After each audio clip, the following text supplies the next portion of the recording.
All right, so for all of you that have dropped off, this is the outside of our building here.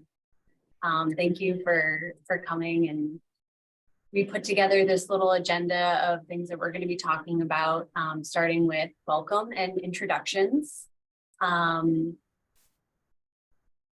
so we came up with a question that we wanted to ask everyone, which is, was there a specific moment in your life that made you want to become an artist? And I thought, to be fair, I'll go first. Maybe I should stop sharing my screen so we can see each other more easily. There we go. And we can all share what moment inspired us to become an artist. So when I was growing up, I had a favorite aunt who was an artist, and she designed stationery. And when I was growing up, we're peak Lisa Frank, like everything rainbow glitter. And I thought that was so cool that she didn't work for Lisa Frank, but she worked for other sticker companies where she would be like designing all of these really cute stickers and notebooks and stationery and things like that. And I thought, wow, to be like a grown up and have that be your job seems so fun. So she really inspired me to become an artist. And I definitely found my own journey since then, but I think that was my moment.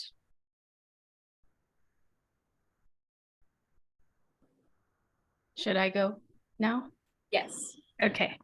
My name's Mandela Pruitt, and I use a technique called stippling in my art, and I first saw it in elementary school from one of my art teachers, and I just thought it was the most beautiful thing ever, and I have tried to like emulate her ever since, and I've explored the technique a lot. So that's kind of my start getting into art.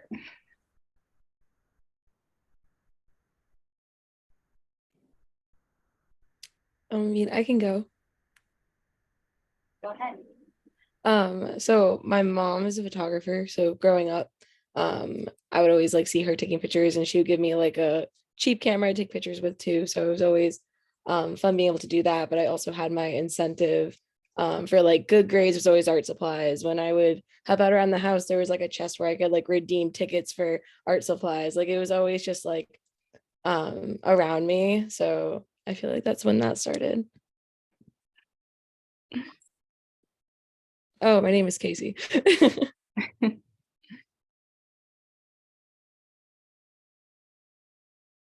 else wants to share?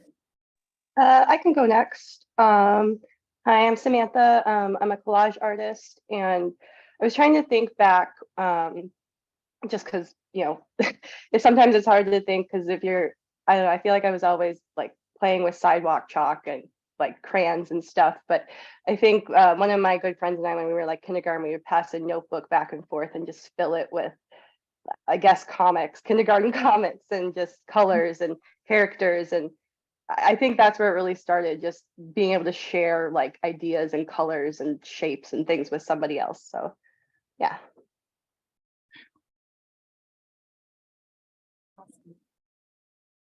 I can go real quick. My name's Julia. That's a hard question to answer, but like one moment in my childhood that really sticks out to me is when It's a little hard to hear you. Sorry. Do you think you could get a little closer maybe? Is this better? Yeah, I think so. Okay.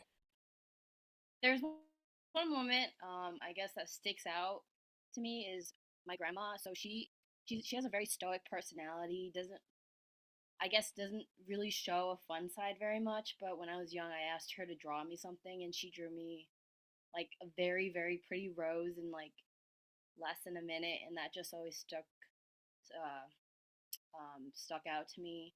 And I just thought it was so pretty. And from that moment, I guess I don't know. That's just one of those moments that stay with me, and I guess why I like drawing things. Yeah. I can go. I mean, my name's Megan, and I think with the majority of all of you, I've been drawing since forever. But I always said to myself like, oh, I'm going to be an artist when I grow up, not knowing like what that meant. But as I got older, and my parents realized like I was really, serious about this, they started bringing me to like the MFA, the Courier Museum in Manchester, just basically any and all galleries that we could go to, and just seeing kind of the variety of art that New England can offer, was really inspirational. And I actually learned that my great great great aunt was an illustrator and fashion designer in Manchester, which was really cool. And I actually got to take a look at some of her illustrations in high school. And I think that was kind of the moment where I was like, oh, like if she could be, this successful back in whatever it was, the like early 1900s, doing what she loved, I might as well take a stab at it too.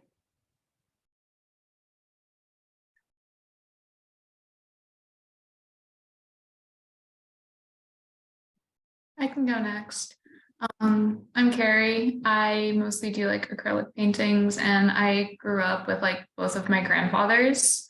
Also did a lot of acrylic paintings, and they were my role models.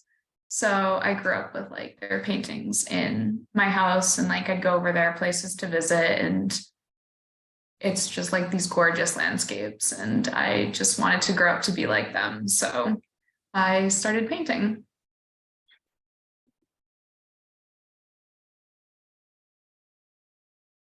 I'll go next. I can, oh,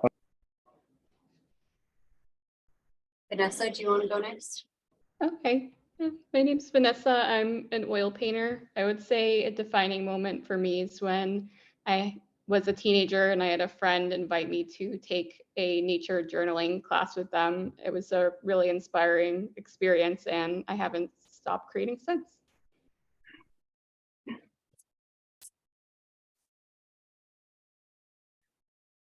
Josh, did you want to go? yeah, sure. Sorry, Vanessa, for interrupting you. Um, I'm Josh Salad, he, him, and I just want, I guess, like, I didn't really decide to take art very seriously until my senior year of high school. Um, and then my mom was like, sure, do whatever you want. You'll probably have to go to grad school anyway. But I really loved it once I like started. I went in as a communication arts major and then transferred over in my sophomore year. So it was kind of like a bit of a whole new world all at once. But as like a kid and stuff, I remember really liking art museums and like figurative work and that sort of thing. And my mom didn't like to take me because I was, as like an 8-year-old, very fascinated with like paintings like that were just super violent, and which wasn't great. But like Goya paintings and that sort of thing. So, but yeah, once I was old enough to go by myself, I expanded my palette of what type of art I liked and that sort of thing, and then decided to go into it my senior year of high school.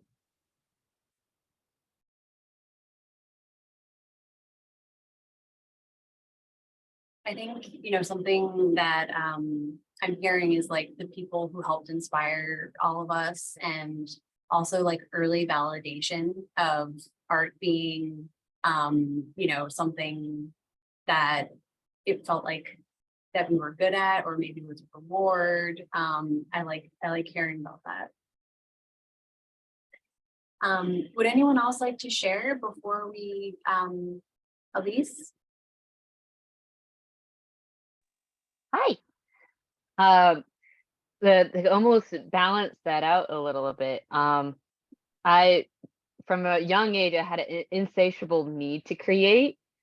And my parents were like, "Where did this come from?" Because I come from a family that is really loves like nursing, or my dad was a paramedic in the military. And so it was very unusual, and they weren't sure how to nurture that part of me. But it's almost full circle at this point, because it wasn't until my high school experience that I had an art teacher that really invested in me, and really he shaped me and able to create a portfolio for art school. Well, and I am now currently an art teacher as well, but I am able to take that love for health that I learned from my family, and I've been nurturing it into medical illustration or biomedical visualization. And I have an anatomy class that I teach through medical illustration. Very cool.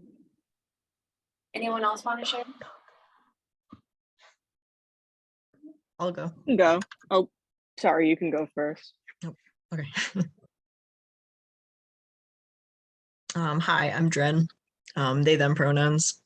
And I think I can confidently say that there's no one single point in which I was just like, oh, like I'm gonna be an artist, like that I decided, because like I was always an artist. Like I always loved arts and crafts, like painting, drawing, crafting, like literally anything. And I always knew that, when I grew up, it was something that I would hold on to. I didn't know like which kind of thing I would choose. Like I didn't know I'd be painting predominantly now.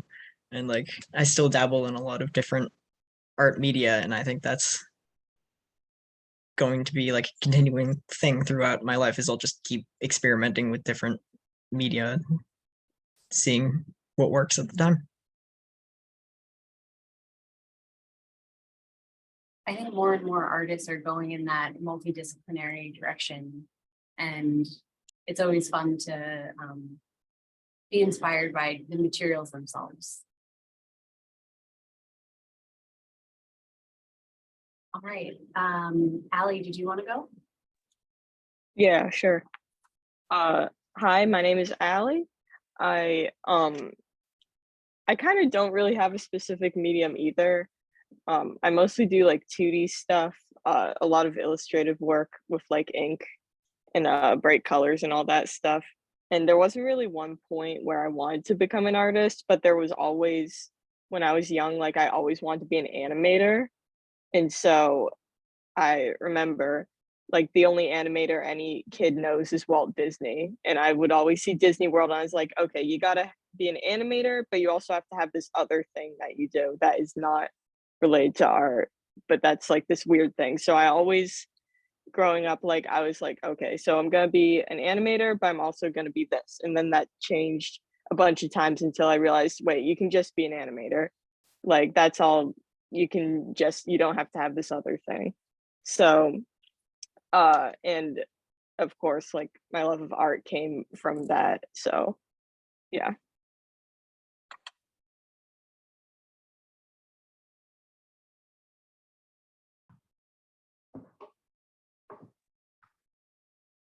Great. Well, thank you all for sharing. Was there any last takers who were excited to share? All right, we have Aparna. You want to go first? Yeah, sorry, that's my name, and this is my daughter. She is the one who presented that, so she wants to talk. Hi, my name is Akshara. I was interested in art when I go to school in specialists. There's like these art classes, and my teacher, Miss Sumit, helps me too.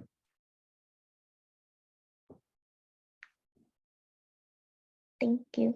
Thank you. Thank you for sharing. Go ahead. Is it Cayenne? Tian?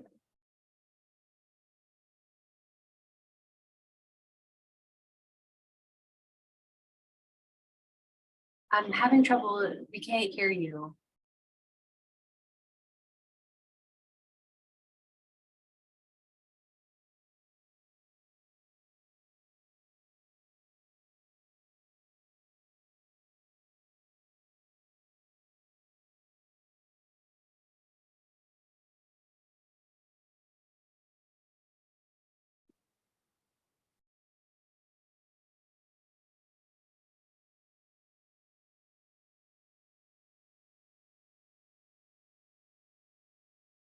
Graceland, do you want to go?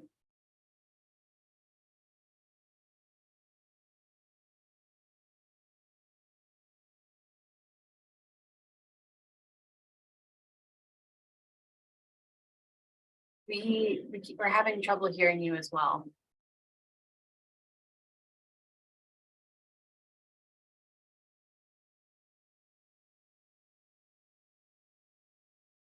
If you want, you can use the chat.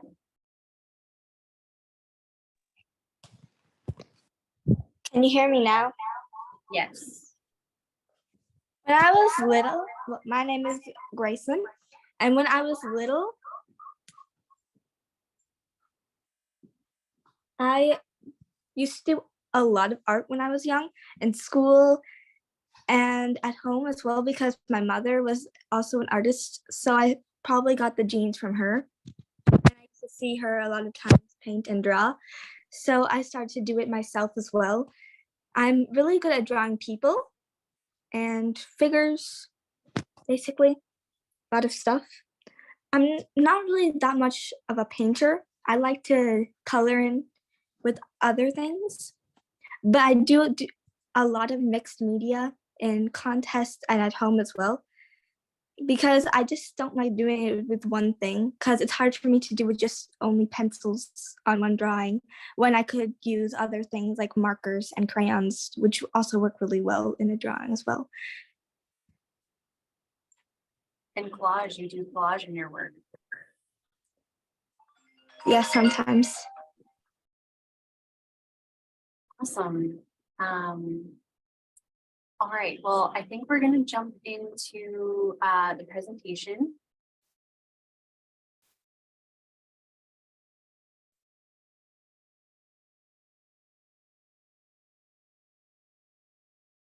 So this is just a little overview of what we're going to go over: who we are, member benefits, responsibilities, exhibition opportunities, how to enter exhibitions, finding information, upcoming opportunities, and staff info. Oh yes, and Maya isn't on, but she was the winner of our People's Choice competition. So congratulations to Maya.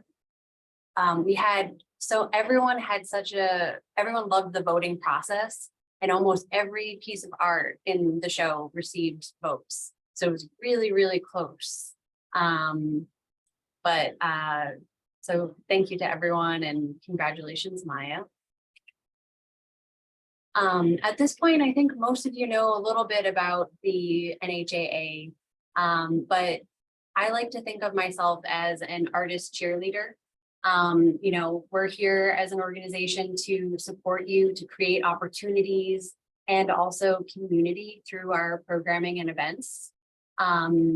I like to also think about it as resources. It's not easy to be an artist, especially professionally, and sometimes it's hard to know exactly what that path looks like. And we're sort of your concierge for when you have questions about, is this a good opportunity for me? Or how do I get to the next level? A lot of you are in art school and you have your professors and your teachers to help you through a lot of those things, but we're just an added resource for you. And we're also here for you after you graduate.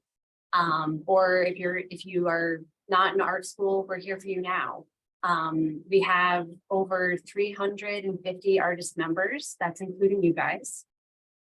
And we have a huge scope of work, from very traditional styles and mediums to really abstract and avant-garde styles as well. So that's a little bit about us. And some of the big benefits are that we have a lot of opportunities for you to exhibit. So as you look through this list, exhibit, and we also have opportunities for you at all stages of your career.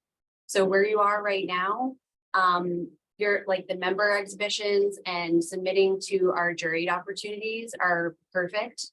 But as you grow and start to develop a series and a real body of work where you have a lot of work that all speaks to one theme or one concept, renting a gallery wall or an entire gallery, as sort of, for those of you who are at our First Friday opening reception, Where the Fledgling show is on, when you're walking through the doors, the right side of the gallery, we reserve that space for our large group shows. And then on the other side to the left, we have 3 rooms that we break up into individual galleries. And so having a solo exhibition is a really great accomplishment and something that you can work towards.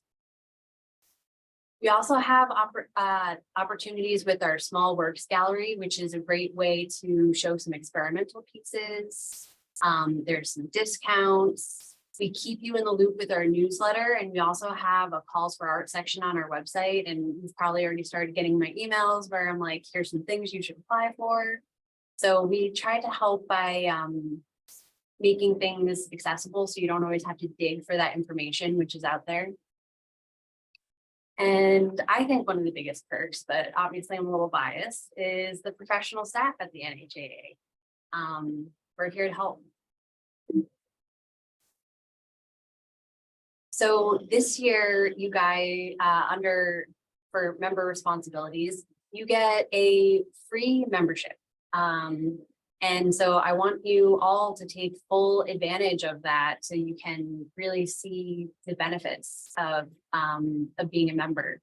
But after, so it would be March of 2024, if you wanted to renew your membership and continue to be a member of the NHAA, you'd be responsible for your membership dues, which we have a special category for artists under 30 that is $50.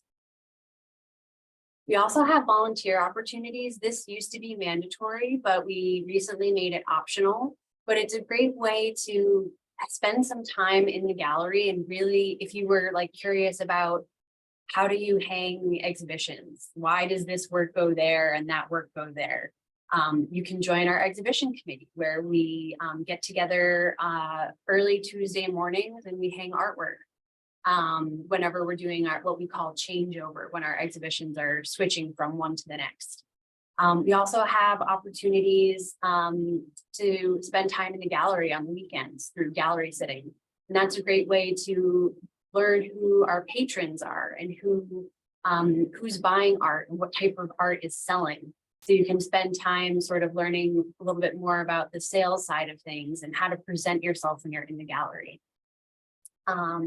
So we have lots of fun volunteer opportunities. And if there's something specific that you want to learn or that you're curious about, we do have an internship program, and it's really up to you, like what you want to learn about. We try to cater it based on whatever your interests are. And we've done internships that are as long as we had one that was, a full summer internship plus, or it could be as little as, a month. So if you're interested in that, please shoot me an email.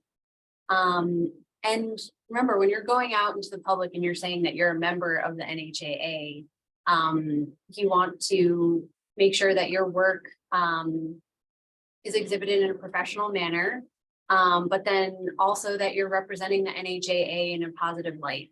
We want to be here to serve you, and we would appreciate it if you could kind of talk us up to the other artists and people that you interact with.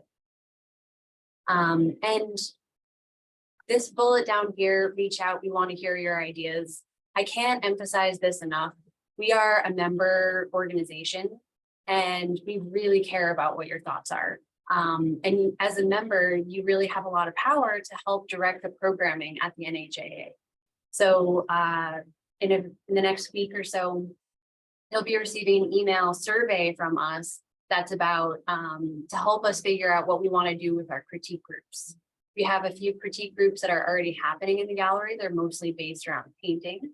So we are looking for your input on, do you want another media specific group that isn't, maybe a mixed media group, or maybe you want all mediums to be, in one critique group, or maybe we should do something that designates whether you are abstract or representational.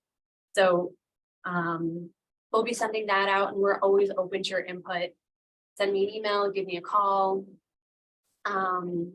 I really appreciate when people tell me what they're looking for because it helps me to be able to navigate the programming that we develop here.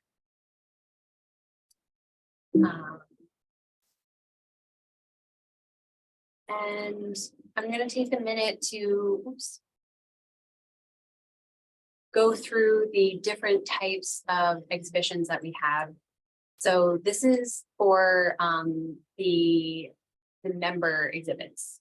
So that means that we have, if you ever see a member exhibit, it's very different from a juried exhibit. So whereas with Fledgling, you had to wait for the juror to look at your work and tell you whether or not you were accepted. For a member show, you're automatically in. So you just have to submit work that is in line with the theme. So for example, this is a piece from our Light and Dark show. We have this show in October. It's really fun because we also do a black and white gala to go along with it. And if you submit something that is really brightly colored and we feel like, did you read the prompt? In that case, you might get a note from myself or Mandela, another NHA staff person. You might get a note from one of us saying, hey, this doesn't really fit the theme of what we were looking for. But if it does fit the theme, you're in. So you don't have to wait for the juror to notify you, which the first time that you submit to a member show might be a little bit confusing because you might be sort of waiting for that extra email. It's going to tell you when to drop off your work or, whether or not it was accepted. So whenever you're submitting to a member show, get your work framed, get your magnets ready, however you're going to put your wire on the back, whatever it takes to get your work presentation ready, sort of be prepared for that. And all of our submissions are done online through Art Call. Sometimes they'll throw you a Google form or something like that, which is, that's how we get all of your images and your information with your pricing and your name and the title of your work up on the website. If you ever want to make changes to that after you've already submitted, that's not a problem. Just reach out to us and let us know. But make sure that be ready to photograph your work, make sure that you're taking the best quality photos. And because we do have a number of buyers who will buy work from the website sight unseen. We actually had one from the Fledgling show. Someone purchased a piece online without coming into the gallery. So it does happen. And then for a juried show, you guys are all sort of experts on this already because you already participated in a juried show. But here's a list of some of the dates and the months when these exhibits go on. The Omar T. Lassonde exhibition, a lot of you applied, I think, for that. And we had so many submissions. It was 372. And the juror, we only can fit 70 pieces in the gallery. So it was a very competitive show. So don't feel any kind of way about if you weren't accepted. But in July, we'll have our New England Printmakers exhibition. In August, we have photography specific Jack Parfit. And September, this will be our very first biennial. So we're very excited about this. The juror for that is Lorenzo Fusi from the Courier Museum of Art. And in November, this is one of our busiest months. Last year, we had over 400 people come to our first Friday opening, which was a little bit crazy.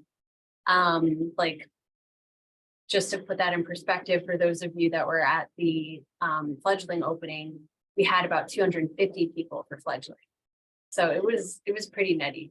But the theme for the Joan L. Dunphy exhibition is about mental health awareness. And the working title right now is Mindful. So I'm sharing this so that you can think about what you want to be submitting for these exhibitions. And there's always a member discount to enter when on these juried shows. And you already know, because we've talked about it a little bit with, why you want to submit to a juried show, but having these external jurors, all of the jurors that the NHAA hires have really amazing fine art credentials. They work at museums, they're associated with big collections or galleries. So getting your work in front of these people is really a great opportunity. And one of the things that we hope to do at the NHAA is help you start building up your fine art resume, which is also called your CV, curriculum vitae. And the curriculum vitae is basically a list of every single exhibition that you've ever participated in. And if you win an award or it's a juried exhibition, then you can put the name of the juror. So when other galleries and other people are looking at who has seen your work, you can have that on there as sort of one of your credentials. And this really does work. I'm not just BSing you. We had an artist from the Fledgling show. Someone reached out, and another gallery in New Hampshire, and has inquired about the work of another Fledgling artist just from them being in this show and having this credential. So we get a lot of we're sort of on the radar by a lot of other organizations. And so when they see who we are exhibiting, sometimes they might want to reach out and find out more information and offer one of our artists another exhibition opportunity. One thing that I do want to touch on here is the commission split, and I'll go into this in some more detail, but whenever you're showing at the NHAA or any other gallery, it's a partnership, but we are working for you. And so I know sometimes that 40% can seem like a lot when you put your heart and soul into creating your work, but that 40% helps cover our rent, it covers our payroll, it covers the PR, it covers the posters, it covers the social media, our social media presence, the labels, everything that goes into marketing and selling your work and creating a beautiful exhibition. So it's really it's really expensive to put on these types of exhibitions, and we are happy to do it. But at the same time, we do need to make our commission. So if you ever have any questions about that, I'd be happy to explain that in more detail. But that's generally the gist of it. The no replacement of sold images, that might seem kind of like a random thing to put in there. But when we have these juried shows, it's a collection of specific work. And we prefer, if a piece is sold, that it stays as part of the collection for the entirety. Whereas when we have a member show, because you get to submit whatever your favorite piece is or whatever the piece that connects with the theme for that show is, we actually encourage the buyer to take it then and there so that you have another opportunity to bring in another piece and hopefully sell more. In December, we had an artist who brought us 4 pieces because he kept on selling all the pieces that he had in the December show. This is our small works gallery. So what's nice about this is that there's no theme and there's also no fee to participate, and you don't have to put your work online. So the strict thing here is that it has to be exactly 8x8 or 8x10. That means that if you're working on a panel or a canvas or you're printing your photography, we want the artwork to be 8x8 or 8x10, or if you're working on paper or in collage or something like that, then the outside of the mat can be 8x8 or 8x10. So it needs to fit into a standard 8x8 or 8x10 frame. It can be a little confusing, so let me know if you're like, does this qualify? And I'd be happy to answer that. And we also price cap it at $400. And we do that because we find that this is a really popular program for people who want to come in and are looking for a gift, or maybe they're tourists and they're visiting the city and they want to pick up a piece that they can travel with. So this has been a great program. We also allow you to have 5 bin pieces. The bin pieces have to be 8 by 10 or 11 by 14. And they don't have to be exactly that size, but they have to be matted to that size or have a mat board behind the work that is that size. So we don't allow you to put canvases in the bins unless it's a canvas panel that's completely flat or something like that. And whenever you sell a piece, you can bring in another one. I think this is a really great way to get a vibe about experimental work. If you're just fooling around on a small piece and you're like, is this a good direction? It's kind of nice to throw it in the small work show because you can get feedback from the audience and other members and people who are going to be viewing your work. You might make a sale and it could kind of help you to develop maybe that larger piece.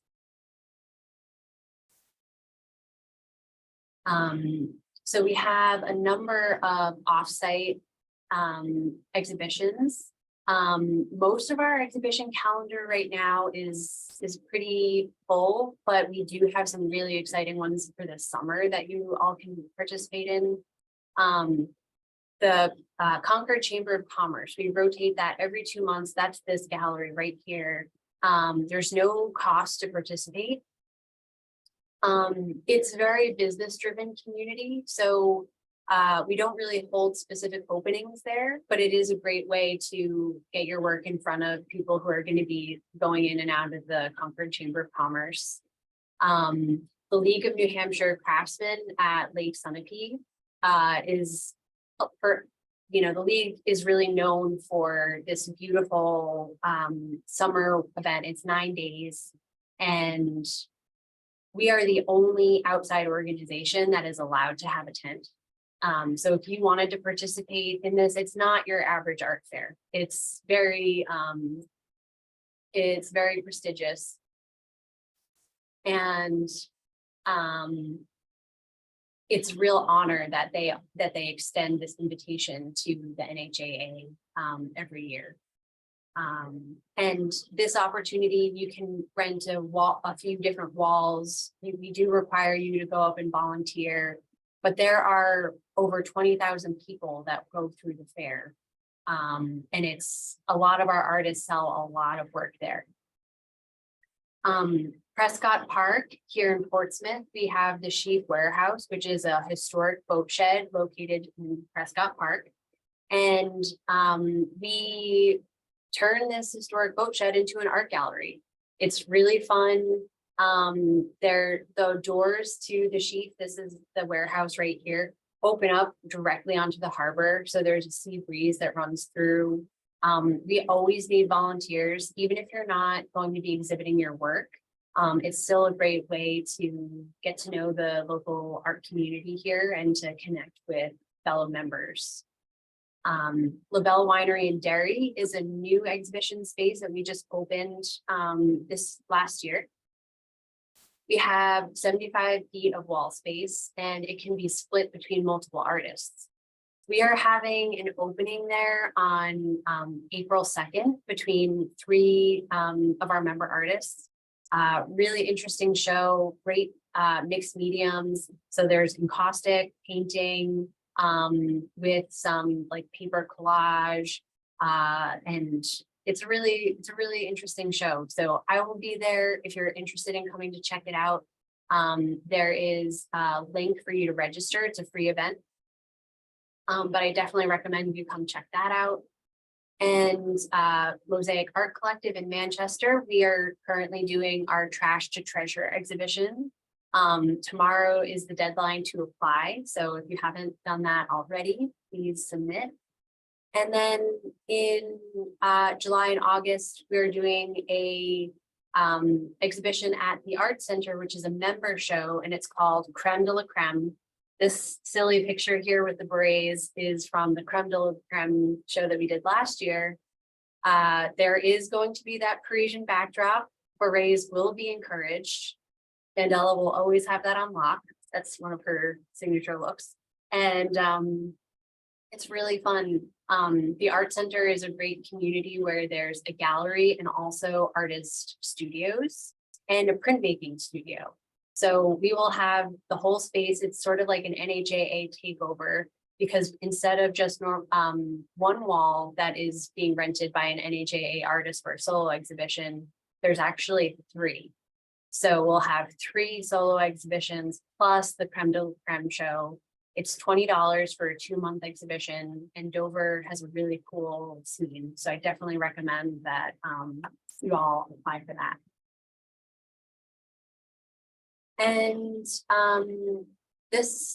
so now we'll talk about our exhibition proposal series. So the exhibition proposal series is titled that because you are required to submit a proposal. And I think that this is a really great skill to have as an artist.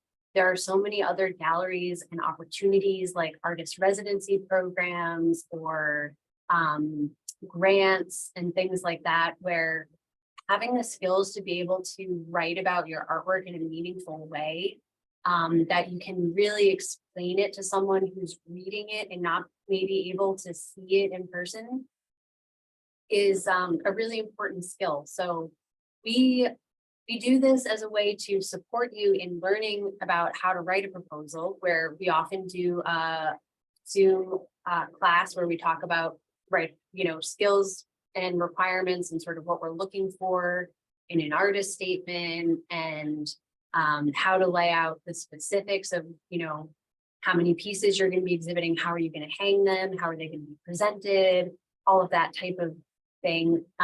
So we walk you through the process. We try to make it easy for you and prepare you not only for this experience of the exhibition proposal series, but also any other future opportunities that you're excited to apply for. If you're a 3D artist, we have pedestals. We also have portfolio racks.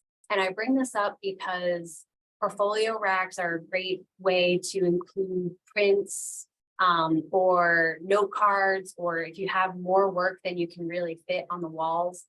It's a great way to be able to target multiple price points.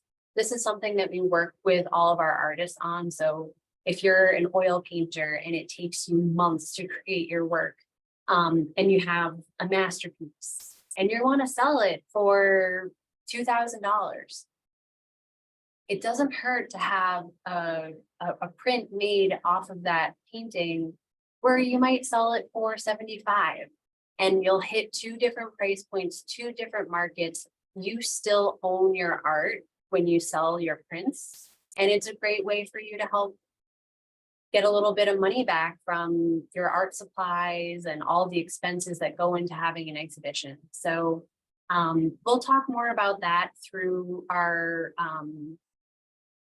business of art classes and the programming that we offer, the education that we offer here. You'll also see here that instead of the 60-40 commission split, it's 80-20. And the reason why we are able to do that is because we have a rental fee associated with the different spaces. So for example, our 2023 price structure, the East Gallery, which is the large gallery in the front that has the big front window where Jesse Morales' work is now, costs $500 to rent. And I know that sounds like a lot of money, and it is, but we have the D. Pratt Framer Artist Opportunity Fund available. So this is a separate application where you can write a letter explaining what having this exhibition opportunity, how it would impact your art career, and also some loose information about your financial situation. And if you were to be awarded the D. Pratt Framer Artist Opportunity Grant, then you would have the rental fees waived. They would cover your fees for you. So you would just worry about creating your work, hanging it, and if you wanted to get postcards printed or you wanted any extras added on. So this is a new program. This is the first year that we're running it. We're really excited about it. But it is nice where if you know that you have a big market, or if you have a lot of friends and family or a lot of patrons that are going to come and support you, you'll be able to take home a lot more from your commission, but much bigger than if you're participating in some of the other shows. So we try to make up for it by giving you a better rate on the commission in exchange for the rental fee. And if you can also do a artist curated exhibition. So say 3 or 4 or up to 5 of you get together. You're like, hey, wouldn't it be really cool to have a show together? I feel like we all have this thread of,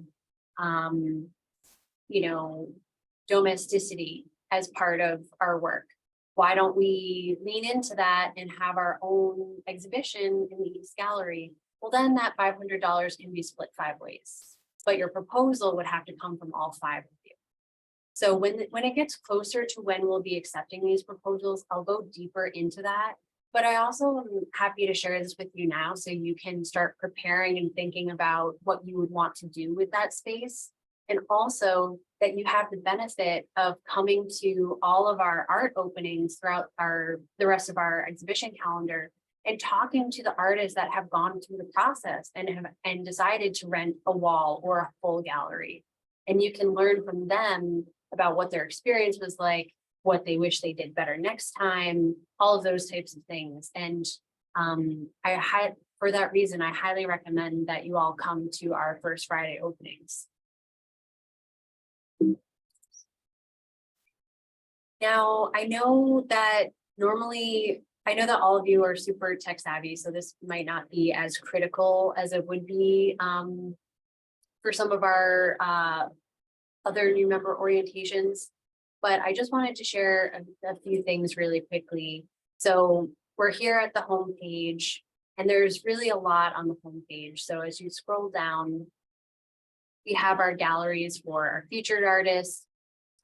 That's our solo shows. We have, of course, Fledgling, and a special gallery for our Fledgling artists under 10. We have our shows this one is at the Art Center in Dover. This is what's up at LaBelle Winery. And this is our event calendar here. So if you wanted to say sign up for this talk that I'm giving called Advancing Your Art Career, you could click on this and learn more about this class that I'm teaching, and you can click here to get tickets. And also, if anyone is interested, it is by donation.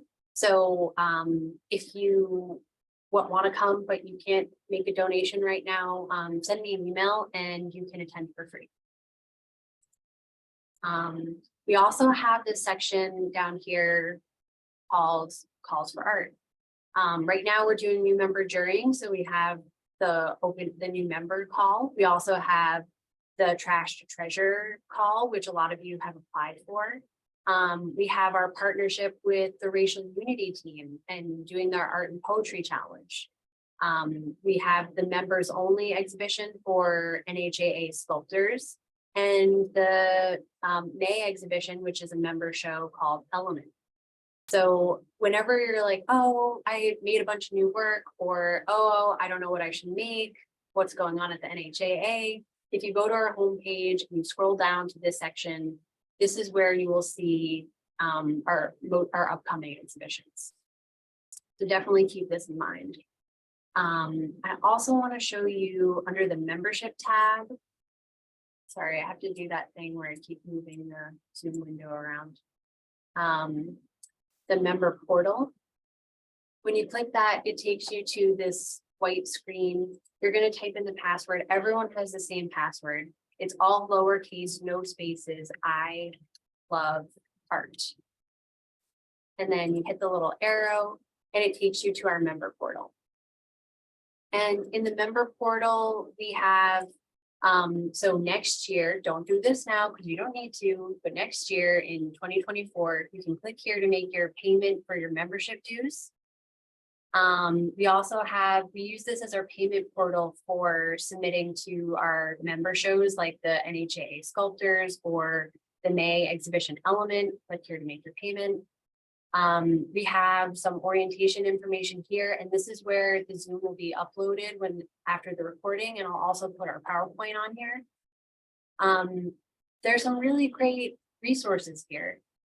This is great for NHAA, but even if you were planning on a solo exhibition at another gallery, if you click here, sorry, it's taking a minute to load. We break it down for you like a timeline of week by week, what you have to do to stay on target. Set goals, prepare. We have information about advertising and marketing, pricing your work, and what to do 7 to 8 weeks prior to your exhibition, 6 weeks prior, 4 weeks. It's a really great resource. I'm not going to go through all of this with you today, but I just want to share this as so you know that it's here. Sorry, I got all these Zoom things in the way. So going back to our website, we do have this presentation and framing guidelines for you to review. This is mostly information about what we're looking for framing, for hardware on the back. If you're not going to frame your work, how we need you to supply magnets or another way to hang the work. And if you have any questions about this after you have time to really look through all of this, like definitely let me know and reach out and be like, is this okay? Plastic frames, not okay. Sawtooth hangers, no, please don't. If you join the exhibition committee, you'll understand why, because you'll see how difficult it is to work with those things. If you're working on canvas, we expect it to be clean. We don't want to see, little bits in paint, just paint it all white or paint it all black, or pick a color that's in your painting if you're not going to paint over the edge. And these are your small works labels. This is the exhibition calendar, so you can get an idea of what all of our exhibitions for the year are. So you can start thinking about these themes for the member shows and get excited about what you want to create. It also shows you the names of the different solo show artists. Get excited. I have a show in May at the back of the Fraser Gallery. Come check it out. In June, we are working with Queer Elective, which is a nonprofit in Manchester, to do a Pride themed exhibition. We just finalized the title, and it's going to be called Prism, Colors of Creativity. So you can take a look and see what we have going on here, Light and Dark in October. And this is one of my favorite parts of the website. I really want to give all of our artists as many resources to help you navigate the art scene so you can be successful as a professional artist. So this is a video resource library that we've created of different classes that you can take. You can watch them anytime you want. They're all recorded on Zoom. I've gotten much better at Zoom, but I'm still not great. So you'll see if you watch my Framing 101 or even some of the other ones that, I learned I could have done it better, but it's still some really valuable information, especially if you're new to framing. We have the video on the exhibition proposal series, how to have a successful solo exhibition, bending at art fairs. All of this is really great.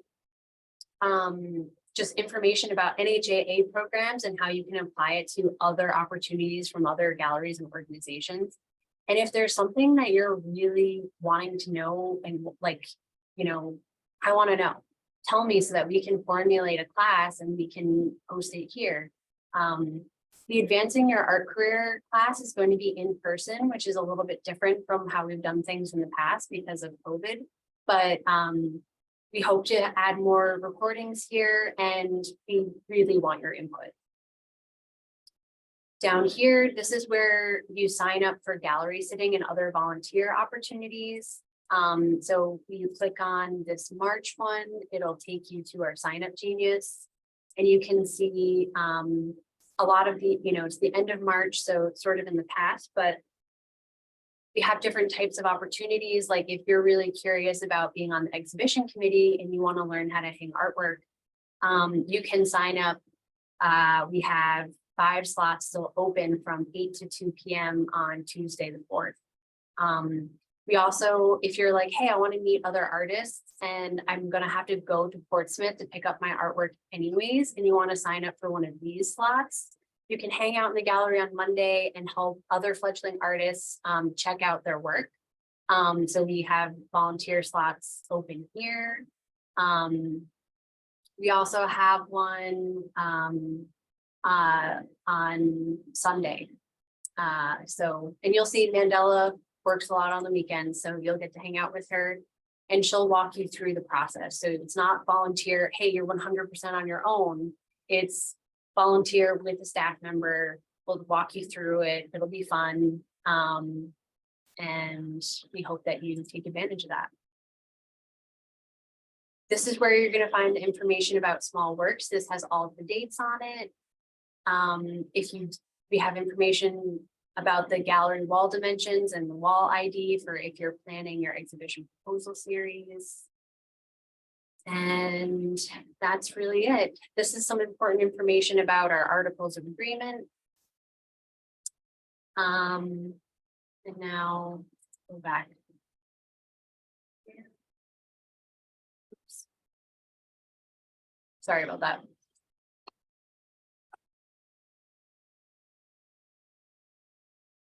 So this is just a quick little diagram. We're looking for this option here. Watch the framing video that also goes over things. If you have any questions, then we're here to help you. But this is not great. Pop-in frames are not great. And there's a lot of reasons why we recommend D-rings. They are not only easy to work with on the gallery side, but they also put less stress on your frames than the eye hooks.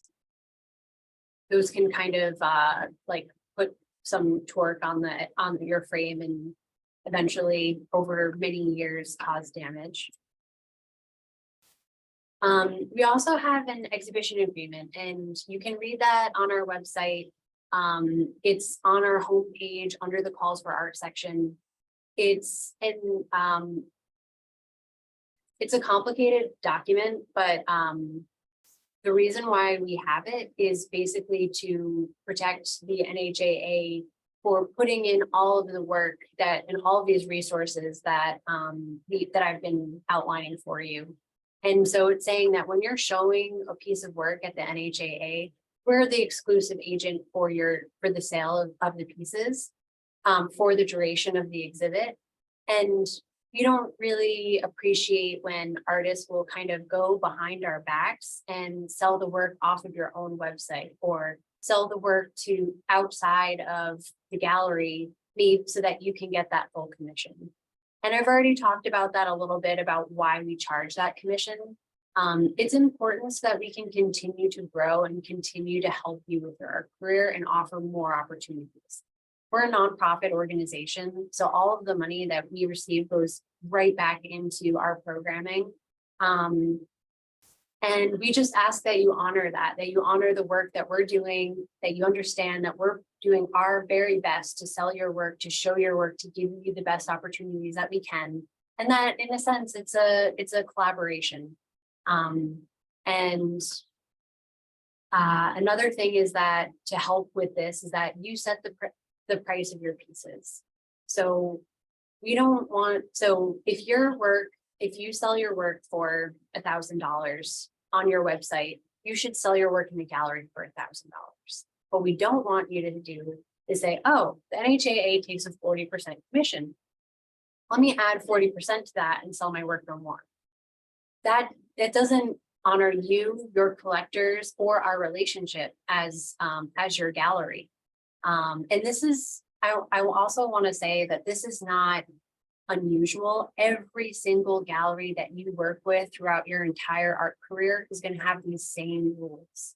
And part of the reason why I wanted to include this and make sure that everyone understood is because if you go around these rules at the NHAA or another gallery, maybe a commercial gallery or another nonprofit, you will get blacklisted as an artist, as someone who's difficult to work with, as someone who makes, back alley deals outside of the confines of this relationship. So you're not only protecting yourself, you're also protecting the art world.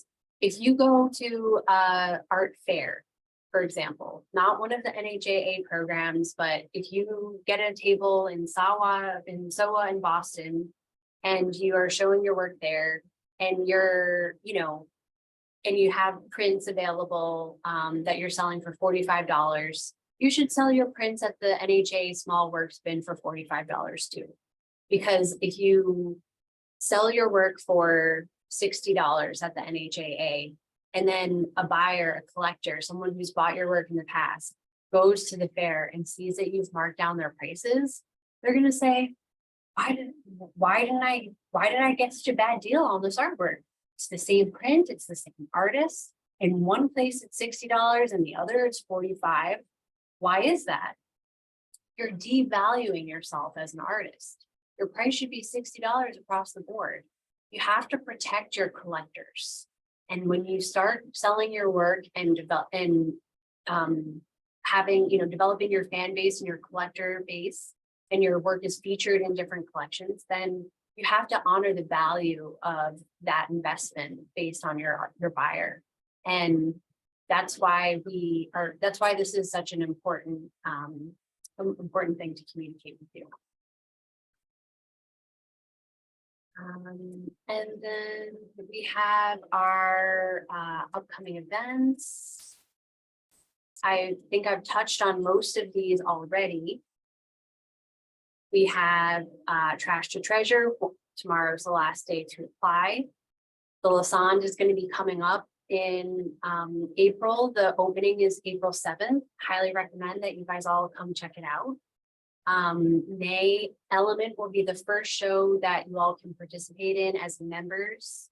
So definitely think about the connection between art and science and come up with a piece that you want to submit.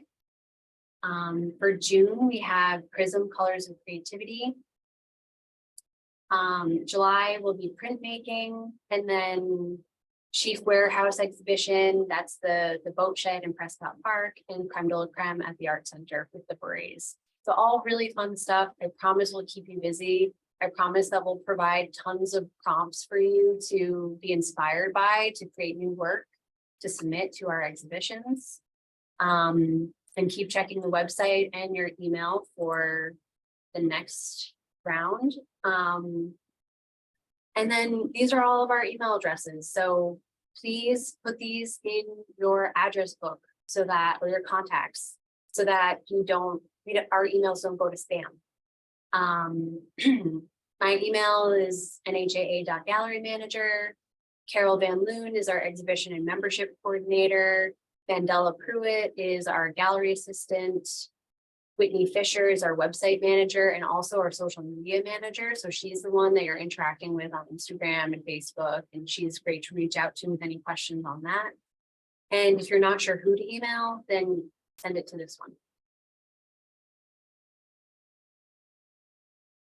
And that's pretty much it. So I'm gonna stop sharing my screen now. And I know I went over so much information like really quickly. So I expect you all to like jump in with questions or ask for clarification. So I'm ready.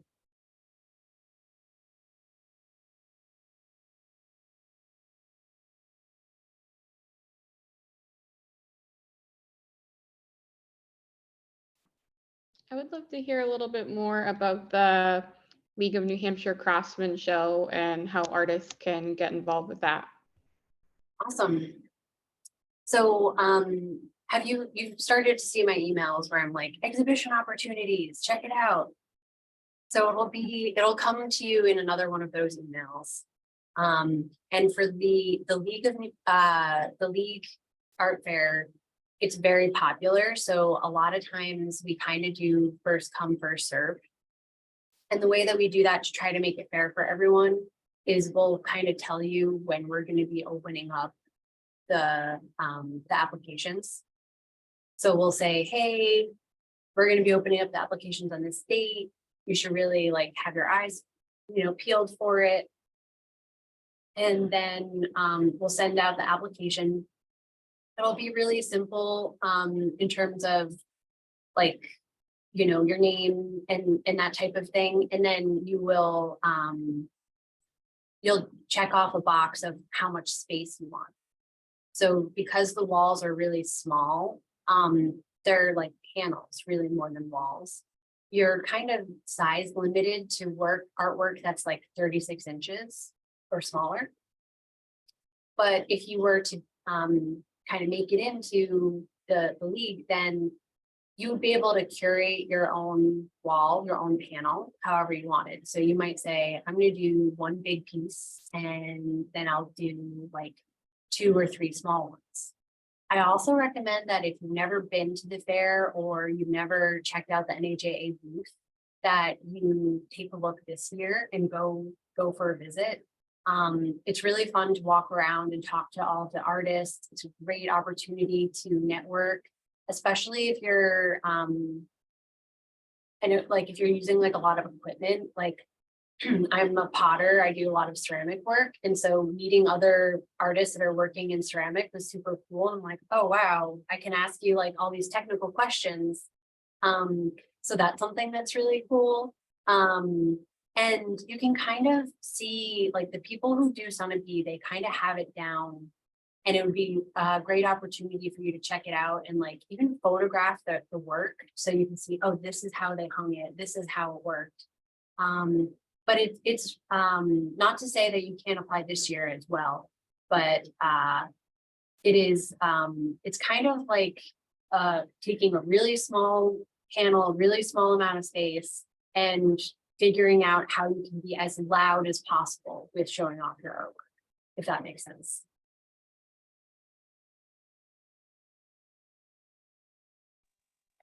I have 2 questions.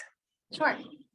Yeah. So I wanted to check, like, if we understand, like, how to submit the entry with the canvas or the paper.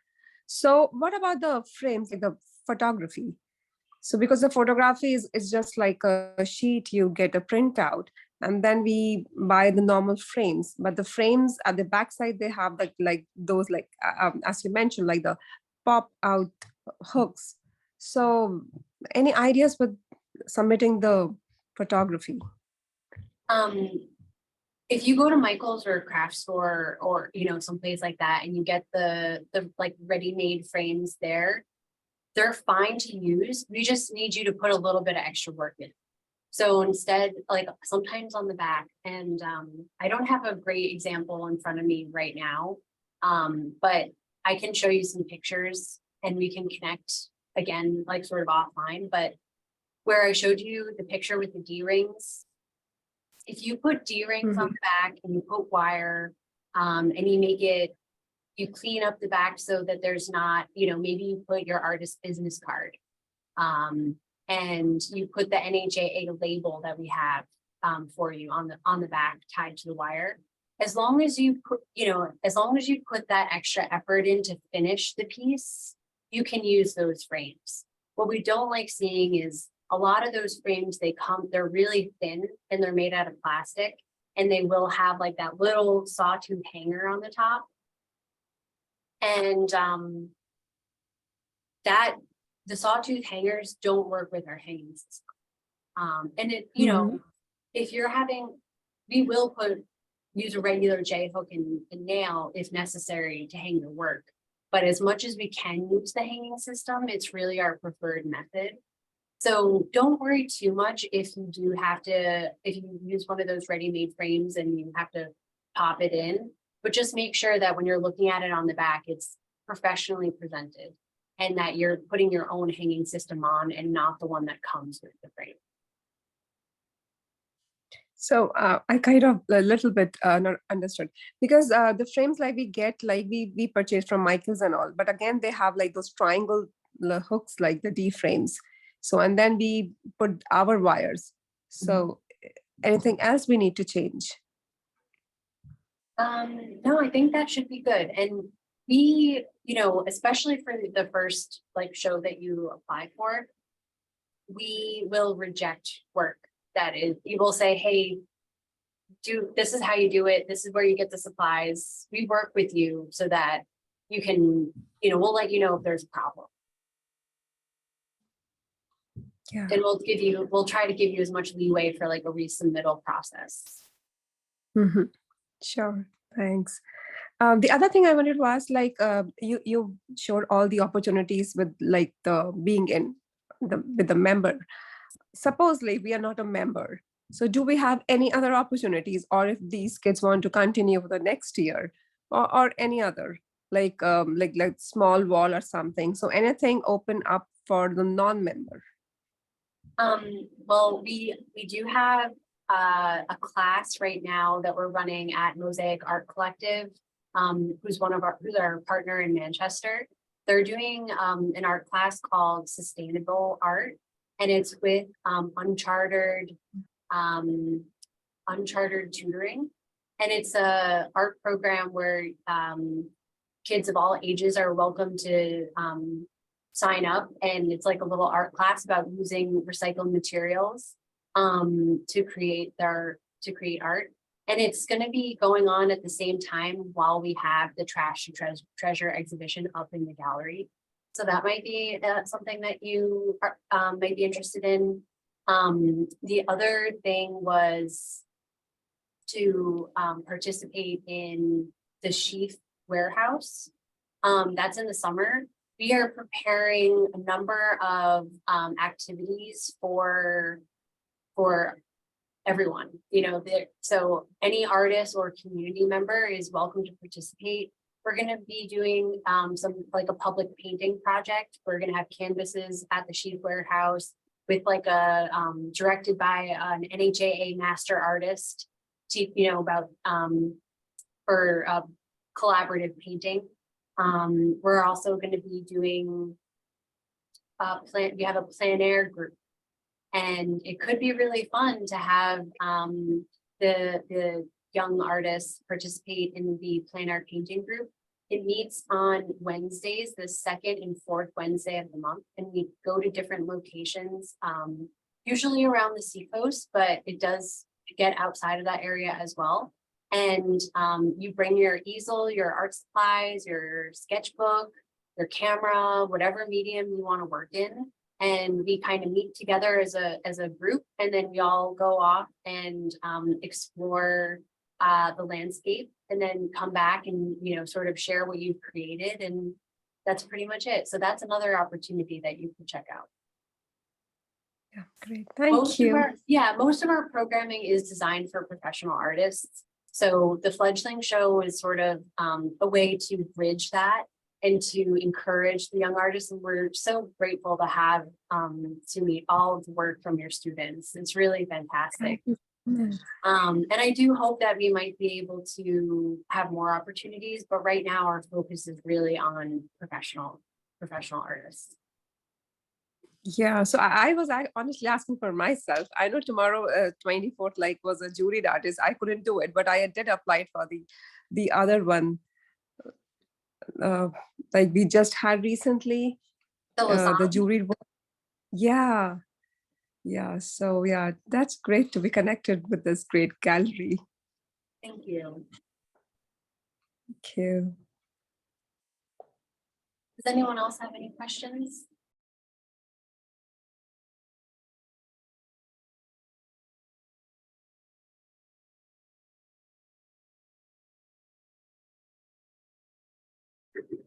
Well, I think that's pretty much it then. I mean, this time is for you. So I'm here, but if we're all feeling hungry and we want to go have dinner or relax or, get into the next part of our evening, that's fine too. But you have my email address, and you can reach out with any questions that you have. I really am so thrilled to have you all as part of our organization. Thank you. Great. Well, Thank you. Thank you. Yeah. Good night. Bye.